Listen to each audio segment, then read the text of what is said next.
Bonjour et bienvenue dans cette vidéo dans laquelle nous allons voir les trois relations de trigonométrie, le sinus, le cosinus et la tangente d'un angle aigu dans le triangle rectangle. Alors nous allons donc travailler dans un triangle rectangle et nous allons donner la définition d'abord du cosinus d'un des deux angles aigus de ce triangle rectangle. Donc dans un triangle rectangle, le cosinus d'un angle aigu est le quotient de la mesure du côté adjacent à cet angle par la mesure de l'hypoténuse. Alors je vais noter une formule dans un coin ici. Le cosinus est égal à côté adjacent sur hypoténuse. Il s'agit évidemment de la mesure du côté adjacent sur la mesure de l'hypoténuse. Définition maintenant du sinus d'un angle aigu dans le triangle rectangle. C'est le quotient de la mesure du côté opposé à cet angle par la mesure de l'hypoténuse. Je vais noter sinus d'un angle évidemment, égale mesure du côté opposé sur la mesure de l'hypoténuse. Et troisième définition, celle de la tangente d'un angle aigu du triangle rectangle. C'est le quotient de la mesure du côté opposé à cet angle par la mesure de son côté adjacent. J'écris ici tangente égale côté opposé sur côté adjacent. Alors nous allons maintenant voir ces trois formules, ce qu'elles donnent dans notre triangle rectangle. Et nous allons commencer par prendre l'angle que je note ici en rouge, l'angle de sommet C, l'angle ACB, et nous allons écrire le cosinus, le sinus et la tangente de cet angle. Alors, si je commence par identifier les côtés du triangle, l'hypoténuse du triangle, c'est le côté BC. Le côté AC, qui est tracé en rouge, est le côté adjacent à cet angle, et le côté AB est son côté opposé. Dans une vidéo précédente, j'expliquais ce vocabulaire hypoténuse, côté opposé et côté adjacent. N'hésitez pas à la regarder si vous avez un doute. Alors, si je regarde la formule du cosinus d'un angle, côté adjacent sur hypoténuse, ça me donne que le cosinus de l'angle ACB est égal à la longueur AC sur la longueur BC. AC étant le côté adjacent et BC étant l'hypoténuse. Si je regarde la deuxième formule, le sinus d'un angle est égal à la mesure de son côté opposé sur l'hypoténuse du triangle. Ça me donne pour l'angle ABC, le sinus de l'angle ABC est égal à AB sur BC. Et enfin, pour la tangente, mesure du côté opposé sur la mesure du côté adjacent, ça me donne que la tangente de ACB est égale à AB sur AC. Si je regarde maintenant le deuxième angle du triangle, c'est l'angle ABC. Le côté BC est toujours l'hypoténuse, c'est l'hypoténuse du triangle, ce n'est pas l'hypoténuse de l'angle. Par contre, son côté opposé, c'est le côté AC, et son côté adjacent, c'est le côté AB du triangle.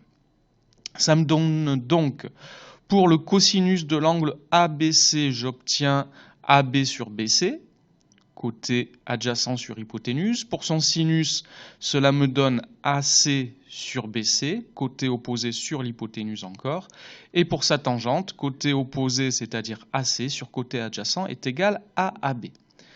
Si je regarde d'un petit peu plus près ces 6 relations trigonométriques que j'ai écrites dans ce triangle rectangle, je constate que le cosinus d'un angle aigu est égal au sinus de l'autre angle aigu du triangle. Et je peux inverser ici, le sinus de l'angle ACB est égal au cosinus de l'angle ABC. Au niveau des tangentes, les tangentes des deux angles sont inversées. AB sur AC égale AC sur AB. Cela s'explique par le fait que le côté opposé d'un des deux angles est le côté adjacent de l'autre. Alors maintenant, ces trois formules, il va falloir les retenir. Et pour les retenir, je vais regarder les premières lettres des mots cosinus, adjacent, opposé et hypoténuse dans les trois formules. Et je vais prendre le C de cosinus, le A de adjacent, le H de hypoténuse, le S de sinus, le O de opposé, le H de hypoténuse, le T de tangente, le O de opposé et le A de adjacent. Et je forme ainsi un mot qui est un petit peu étrange, SOHCAHTOA. Et dans ce mot, si vous le retenez, vous avez les trois formules de trigonométrie qui sont écrites. Les trois premières lettres SOH pour sinus égale opposé sur hypoténuse. Les trois lettres suivantes, CAH pour cosinus égale adjacent sur hypoténuse. Et les trois dernières lettres, TOA pour tangente égale opposé sur adjacent. SOHCAHTOA est un moyen mnémotechnique de retenir ces trois formules. Alors, nous allons regarder maintenant de plus près les deux premières formules, celle du cosinus et du sinus d'un angle aigu. Ces deux formules sont des quotients et au dénominateur, nous avons l'hypoténuse. Je vous rappelle que l'hypoténuse d'un triangle est son plus long côté. Je divise donc le côté adjacent par la mesure d'un côté qui lui est plus grande et pareil pour le côté opposé. Quand je divise un nombre par un nombre qui lui est plus grand, j'obtiens un nombre compris entre 0 et 1. J'en déduis que le cosinus et le sinus d'un angle aigu sont tous les deux compris entre 0 et 1. Si vous trouvez un cosinus ou un sinus qui est plus grand que 1, c'est sans doute que vous avez fait une erreur quelque part.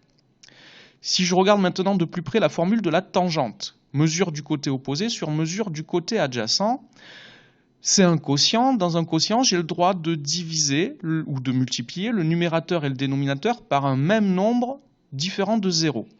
Alors je vais réécrire le quotient et je vais diviser le numérateur et le dénominateur par un nombre différent de 0. Ce nombre, ça sera l'hypoténuse, la mesure de l'hypoténuse du triangle.